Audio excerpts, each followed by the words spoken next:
Hey, it's me, Vicki Marie, and I'm just popping on here to make this video so that you can listen to, if you haven't already heard them, the 911 recordings from Madeleine Soto's.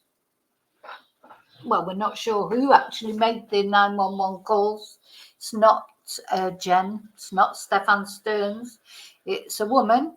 But we're not sure if it's Jen's sister or not sure who it is. But prepare to get a little bit angry because they have to ring many, many times before the police actually send anybody round. This is a 13-year-old girl who's disappeared. Anyway, maybe it's because she's 13. Maybe the police were just thinking, oh, it'd be a runaway. Well, they were wrong, weren't they? But anyway, so we're going to listen to them along with Court TV. Right, we'll start from the beginning. So this is the first call. So we have to remember Stefan Stearns is still a prime suspect. Nobody else has been charged with anything. But we're just going to listen to the calls. So I will probably forward it through the other stuff. Let's see. So this is the first. Your emergency. And do you need police, fire, or medical? Police, possibly. I'm reporting a missing child. Okay. And the child that you're trying to report missing, are you calling on behalf of the parent? Yes, on behalf of the mother. She's missing. Okay. Okay. And then and ma'am, how old is the child? And could I go ahead and get her name? Yes, it's.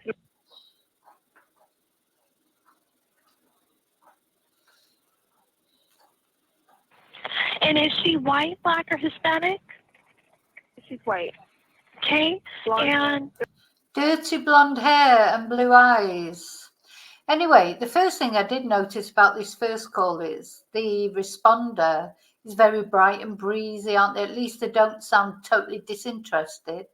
Like when we listened to the 911 call from the person who found Riley Strain's body, she just sounded bored shitless, basically, didn't she? Couldn't be bothered, just about to finish her shift, maybe. Oh, God, body found in the river. Now, this girl or woman who's the responder here, at least she sounds like she's interested in what she's going to say. But, this was the first call. Nothing happened after this. Dirty blonde hair, blue eyes. Okay, hold on with me here. And then what color shirt and pants was she last seen wearing? Hold on, let me ask. So, what color shirt and what was she last wearing? Hold on, we're finding out. Okay, and then how long has it been though since you guys have last seen her? Since this morning. She was dropped off at school this morning, and apparently she never showed up. We called everyone we knew. No one's seen her. Okay, and so supposedly she was dropped off at school, but she never actually turned up at school. They've been in touch with everybody and nobody has seen her. So this is apparently what happened, wasn't it? When Jen went to pick up Madeleine from school, she was not there. I still do not necessarily believe that Jen is involved. I think Jen has just been completely hoodwinked by Stefan Stearns. That's my opinion, but I could be proved wrong. It won't be the first time that I've been wrong, but let's see. And then, so, ma'am, I just want to confirm, though, was she last seen from this address? Is this where you guys last saw her? No. She was last seen at the church next to Hunters Creek Middle School. I think it's called Peace Church. I'm not sure of the exact address. She was wearing a dark green hoodie, I believe. What is the name of the church? I think I'm pretty sure it's called Peace Church. It's the one right next to Hunters Creek Middle School. No. Got it. It's across the street from it? I believe so, yeah. There's two. I just forgot about the other one. It's not Focal Point Church. It's well, is it Peace? Now, I'm not quite sure why this is not Jen who's making this phone call, because you can see this woman, whoever she is, she doesn't know the answer to all the questions. maybe Jen was just too upset to ring and she's asked her to ring, or maybe this woman's been saying to Jen, look, you need to ring, and Jen's been saying, I just can't face it, or no, it'll be okay, she'll be back. You cannot imagine really how you would feel until you're in that position. But it still just seems strange that because we're having this three-way conversation when really it should be Jen speaking directly to the operator. East United Methodist Church? Yes. Okay. That one.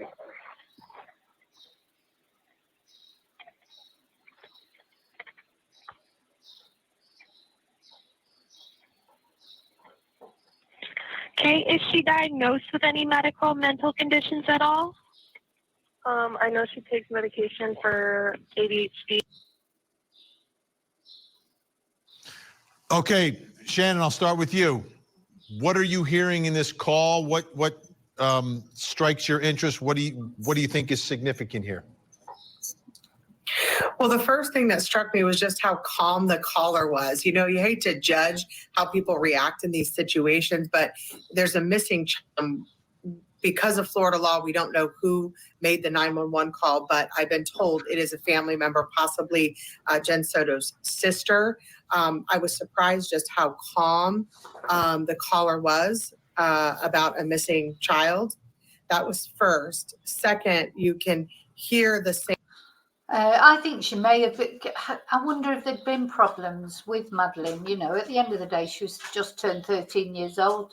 There's probably may have been some little arguments and things between them.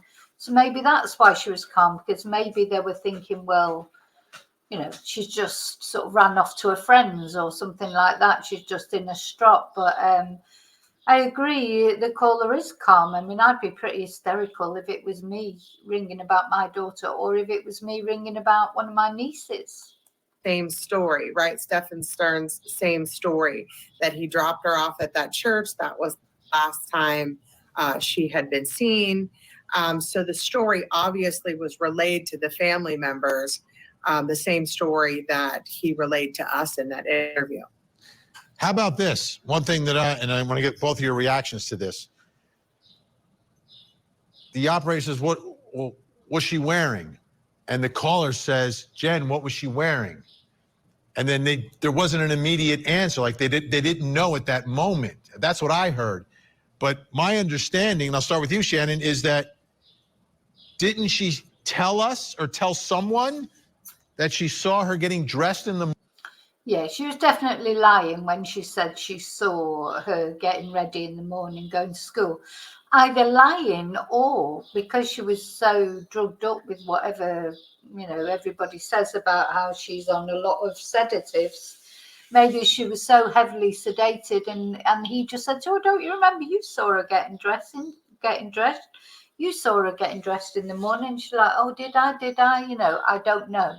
But yeah, I don't think it's unusual, to be fair, to forget what somebody is wearing. I think I've told on the story on this channel before about when my nephew went missing very briefly many years ago. And when the police came round, because he'd gone off out with his friends, he hadn't come home. We were worried about him. We thought he'd gone to like a quarry, and weren't sure if he would be okay. And when he actually walked back in as the police were interviewing us, me and my sister, and we realised that when they'd asked us what clothes he was wearing, he wasn't wearing anything that we'd said he was wearing. But you just get in your head what people wear.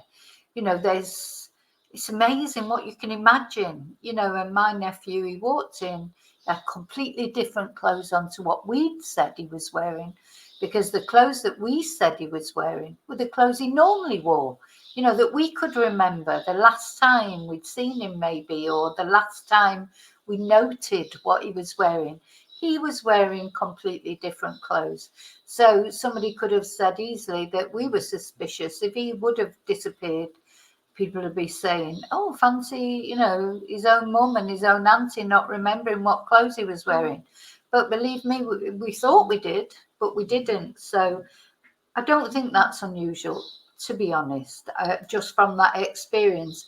People, memory is funny. You can think you can, we've all done it. You know, when you think you've definitely put something in a certain place, or something's definitely something, and then when you find out that it's nothing like what you remembered it to be, it's just your memory playing tricks on you, especially with everyday things of seeing somebody get dressed or what they're wearing. There's no reason to note anything about them, is there? Do you understand what I'm saying? So as I say, I still feel that Jen was not involved in this, but I do feel that she's been manipulated. So I don't think there's any significance in the fact she didn't remember what she was wearing. I don't think she saw her that morning getting dressed. But even if she had seen her, she wouldn't. It's quite easy to imagine she wouldn't have remembered what she had on, in my eyes. Morning?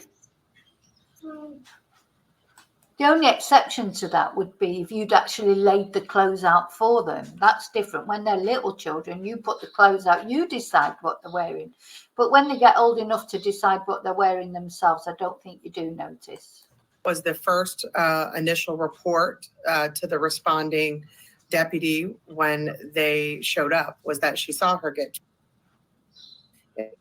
and out the door she went to school. So, I mean, maybe there was just a delay in the answer, but I think at that point, if she knew when the deputy got there what she was wearing, she probably knew on the 911 call too. But Ken, what I'm wondering, and yeah, they do say dark green hoodie a little bit later in the call, but what I'm wondering is where's the information coming from? Because the initial question goes right to Jen, and there's not that immediate response. She was wearing, I saw her getting. Oh, that's Stefan. Sinister Stefan will have been there. He'll have supplied any missing details. Dress. She was wearing this. That didn't happen. And I'm wondering if someone else is there, like a Stefan Stearns, filling in the details and telling the story. 100% he's there. 100%. Yeah, it's hard to know just from hearing that. I have to admit, I didn't hear these until this afternoon, so I'm still, piecing it together for the first or second time. The thing about this is these calls are on Monday. I know WFTV interviewed her on Tuesday. So what goes through my mind now that we're a month into this is that, okay, on Monday, this would have been the first time or the first couple of times that she's been going through this story. Later in the week, as she was interviewed by other people, I get the sense that having done it once or twice, you've sort of rehearsed it. And so it's easier to relay the same story. But this was Monday. This was day one. So it doesn't surprise me that maybe Jen doesn't have it all pieced together. She said that she went to the school at 4:30. She corroborated the story about the church in the morning. So she's pretty much on target here. If she indeed is standing next to whoever the caller is, then she's able to relay these things. So, but I would like to know who the caller is, and because I also heard the green hoodie comes in about 2 or 3 questions later. Right. 100%. Whoever's ringing, be it Jen's sister or Jen's mother, Jen is there, of course, and Stefan Stearns is there, and he's supplying the information. Hey, and where's that info coming from? Let's listen to another call because it seems the same woman calls back. Hi, I called not that long ago reporting a missing child. I just wanted to know how long the cops are going to take to get here. Okay, hold on. Let me open up the call and let's see. The call is still currently pending to have the deputies respond out there, but we don't have any available deputies. We still have the call up, though, holding. Okay, so no one's on their way yet? Not yet, no. Does it take long for them to respond to the call? If there's a big emergency in the area and there's no... This is so embarrassing for the police, isn't it? I mean, at the end of the day, this is a missing child. A missing child. For God's sake, if that's not an emergency, what is? Units available, they put the calls on hold. But as soon as one becomes available, they respond to the next pressing call. Okay, yeah, we just need one here urgently. So I understand. We still have the call. We still have the call holding. Yes. Yep, we still have the call holding for them. I'll go ahead and update them with the information. All right, thank you, because this happened very recently, so we just want to get everyone here. She's been missing since 8 a.m., so we want to get everything done as soon as possible to try to find her. I understand. So Shannon, what time are these calls coming in? Terrible. That's what we're not sure about because you'll hear another one. There was 3 calls made that day. It's hard to know, and we're still trying to piece together just how. Fancy having to call 3 times to get the police out to a missing child who's been missing since 8 a.m. that morning. Now, these calls must have been after Jen went to the school to pick her up. So they're 5 in the evening, maybe, something like that. So she's been missing a long time. She hasn't turned up at school. She's been dropped off at school and hasn't been to school. Surely, a 13-year-old girl, surely that's an emergency. How far apart the calls were. It appears these were in the afternoon after they realized that she didn't show up for school. Some of that in that third call, you'll be able to kind of piece together a little bit more. But in this call, Vinny, did you see what the caller said, that the last time she was seen was 8 a.m.? So is it 8 a.m.? Is it 8:30? School doesn't start till after 9. But again, there's another time discrepancy about when she was last seen. That caller said 8 a.m. was the last time someone saw her. Right, and someone's got to be giving her the information, the caller. Let's listen to that third call right now. Yeah, it does change. Goes from 8 to 8:30. And, a lot can happen in half an hour, can't it? Vinny, please fire medical. No, it's not a medical issue. We have a missing child since this morning. We already called 3 times. This sounds like a different person. Maybe I'm wrong. But 3 times. They've already called 3 times. And the police didn't show up yet. This guy sounds absolutely bullshitless. Honestly, they should be sacked, these dispatchers, these call handlers. They can't treat people with respect. No matter how many calls they've had and how cynical they are, the person who's ringing, it's probably the first time they've ever called the police. I think it's terrible. And the police didn't show up yet. Yes, ma'am, I see it right here for you. Yes, ma'am, I see it. This is waiting for a deputy to respond. They haven't come here yet. I'm aware, ma'am. I see it. It's waiting for a deputy to respond. You're waiting for a deputy to respond? Yes, ma'am. And how long more do we need to wait? It's a child missing. I understand that, ma'am, but I'm just not able to give out ETA. I don't know when they'll be there. So how long do we need to wait? This is an emergency. Ma'am, we have the information. Fobbed off saying they couldn't send anyone out or couldn't do. I just went mad in the end. I mean, literally went mad because I hadn't slept all night because I'd been up all night worrying about him because he couldn't breathe properly. He had asthma. This was in the UK, not here in Spain. And I just went absolutely mental in the end. So this woman is very, very calm. This is a 13-year-old girl missing. She's rang 3 times. And look, she's saying here, this is not important for you guys, really. But she's saying it very calmly. I'd have lost the plot by now. This is not important for you guys? Really? Ma'am, we were very busy in the area. Look, I understand they'll be there as soon as they can, okay? No, not okay. Click. Not Ken, your okay. thoughts? And then she hangs up. I will say that third call sounds a little the voice sounds a little different than the first 2 calls. Other question that I have. Okay, the family lived in Kissimmee. The school is in Orange County, Hunters Creek, right across the county line. Where were these calls being made, like from a cell phone? And the reason I ask that is that I'm wondering if it was Orange County or if it was Kissimmee, their call center, and whose deputies or officers were responding to this case that leads to this delay where someone calls 3 times. And I'm also with Shannon trying to find out when these calls took place. It sounds like it was in the afternoon after Jennifer Soto had gone to the school 4:30. Did not find her there. She was not there at all during the day. But these calls, while they kind of bring a couple of things into light, also creates a couple more questions. So Shannon, as we sit here tonight, had any sense from law enforcement how close or how far away they are from charges, from an arrest for the murder of this little girl? How do I answer that, Vinny?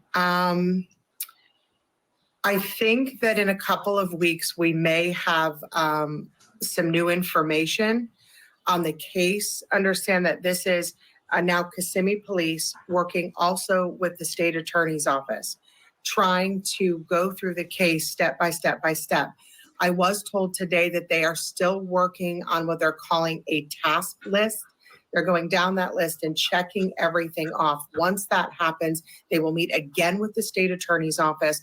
The state attorney then will advise them on, charges, if they have enough for more charges and who's going to be charged.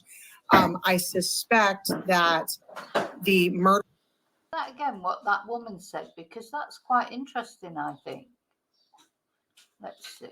Some new information on the case. Understand that this is now Kissimmee Police working also with the state attorney's office, trying to go through the case step by step by step. I was told today that they are still working on what they're calling a task list. They're going down that list and checking everything off. Once that happens, they will meet again with the state attorney's office. The state attorney then will advise them on, charges, if they have enough for more charges and who's going to be charged. I suspect that the murder charge is taking longer for several reasons. One, you don't want to start the speedy trial unless you have what you need. It's also difficult unless you have the right evidence, if you have video or somebody said who did what. If there were more people inside that house, it's not as much of a slam dunk as you would hope it would be. I know what the public thinks. I mean, I get emails every day and questions every day on this case. They think, listen, it must be obvious. He was just arrested for this.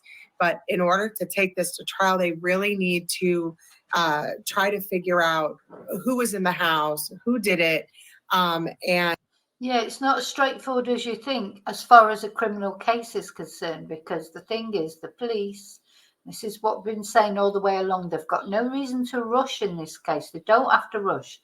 They don't have to take Stefan Stearns off the street. He's off the street. He's in prison. He's in prison for a long time, whatever happens with the murder charge. So there is no rush. So they can take their time. They can make sure it's all sewn up. It's all right and proper. And that's exactly what they'll be doing. So it will happen. It will happen. And the police have no reason to rush. And in fact, they shouldn't rush. Because if Stefan was still out and about, or maybe even still, a threat to children, then of course they'd have to rush a bit more. But they don't. He's in prison. He's, he ain't coming out of prison no matter what. So they've got absolutely no reason to rush with anything. And what I'm not clear, though, Vinny, and I wanted to get more into this week, is if Jen Soto is still cooperating with the authorities. We know that Stefan Stearns is not, but is she still cooperating? She has been interviewed several times. Jen Soto is the unknown quantity. Stefan Stearns is the known quantity. We know he's a twonk. We know what he's done. He's not cooperating. He won't cooperate, will he? Because I don't even know what he's going to do, because he's it's just whatever happens, he's in prison forever, probably. But Jen is an unknown quantity. What's going to happen with Jen and possible charges with Jen, that is unknown. I don't think it's really unknown with Stefan. But listen, this case is going on, 6 weeks now?